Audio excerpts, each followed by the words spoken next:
All right, so this is the last third part of our History of Genetics lecture series. This will be a fairly shorter one, but it's a very, very important one because what we're going to talk about here are what's the modern theory? What do we really have? We talked about the fact that we had this construct of spontaneous generation that was carried along until the late 1800s when Pasteur finally put the final nail in the coffin, although it had been lots of other nails nailed into it before then. Still important though, because it really underlies lots of ideas, and particularly in religion, various types, the transmigration of souls to one individual to the next, and in Buddhism, other things are all really tied into this construct of spontaneous generation that goes back. So it's still in our culture, even though it doesn't play a role in genetics.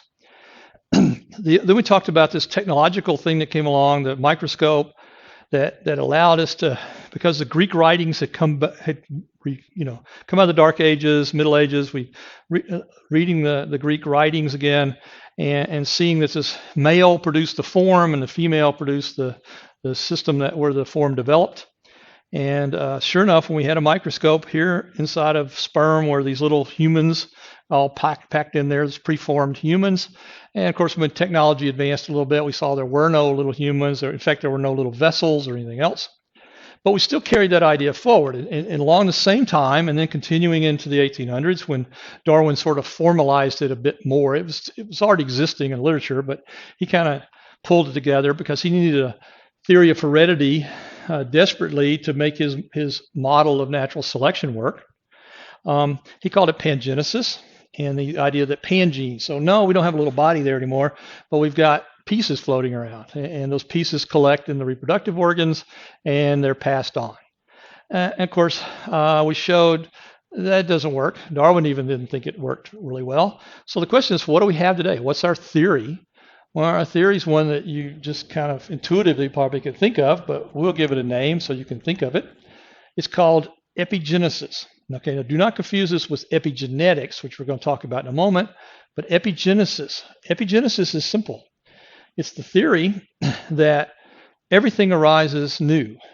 The only thing you get generation to generation is instructions, right? Those instructions come along in the form, as we know today, of DNA, but they also come as in prepackaged as some messages and things to get you started, but you're transmitting genetic information. That's all you get. You don't get your dad's nose or a piece of your mom's ear or toe or anything else, or liver. This is known as de novo development, from nothing. Now, it's not technically from nothing, they're pre-existing cells, but what they mean is there was no pre-existing liver or heart. It was all things that came about completely reconstructed and new from the development of that fetal system. It's also known as germplasm theory. That's what your book talks about. The primary book we use in most of these general textbooks at this level. Germ theory doesn't mean germs like nasty germs. We think about germatic cells, which are the reproductive organs, and somatic cells, which are the body, most of the cells of the body. So we're talking about germatic cells. So about germplasm means reproductive systems developing de novo. Okay, so epigenesis. It's this primary idea that everything comes anew. We get code, we get instructions, we build from those instructions, we form these new parts. Okay, there's nothing that's physically passed on relative to organs or tissues from the form. Okay, and as we know today, again, DNA is that blueprint, and we're going to talk very shortly, in fact, starting with some of the next few lectures about how we know it's DNA. Why we even figured that out, and then what the heck is DNA? You know, what is the stories? Just to kind of pull that up to your memory. I know most of you have heard quite a bit about that and know that for a long time, but I want to get it up and get some words and ideas and terminology back at the forefront, so we can then talk about heredity again. We can say, okay, that's the way what a chromosome is. This is how many you get. This is how you express that and actually make a flower or make whatever. Okay. Now, the more modern view says, okay, it's not just that DNA that matters, okay? For the first few weeks of an organism's life, it's pretty much the code you got, and the DNA is driving these cells, but they become multipotent cells, and once those cells reach a certain stage, they start to develop into tissues and things. But when they do that, there starts to be an environmental input. So now we have epigenesis, this idea that we transmit code from one generation to the next, layered with, okay, now we're going to allow some environmental input to come in.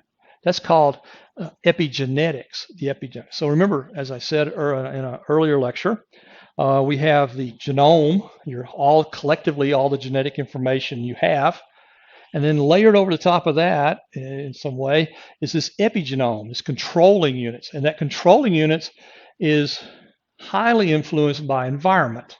Okay? Nutrition, all sorts of other things play a role. So for the first few weeks, you go along using your genetic code, making along with you, and then all of a sudden things start to develop where you've got this external input. Now, weirdly, that goes back to kind of Lamarckian theory, right? It's been an interesting circular thing. Now, it's not the same as Lamarck. Lamarck thought that you throw a baseball or a football or you hammer with something and you get big arms, you pass it on, or you played the viola, and that movement that you acquired, you passed it on. That's not what happens, right? But we are talking about some environmental inputs that do then get passed on, called epigenetics. All right, so this is where we are.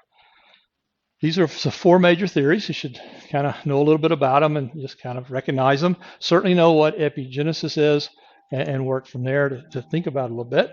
And don't forget that at the base of all of this is domestication, right?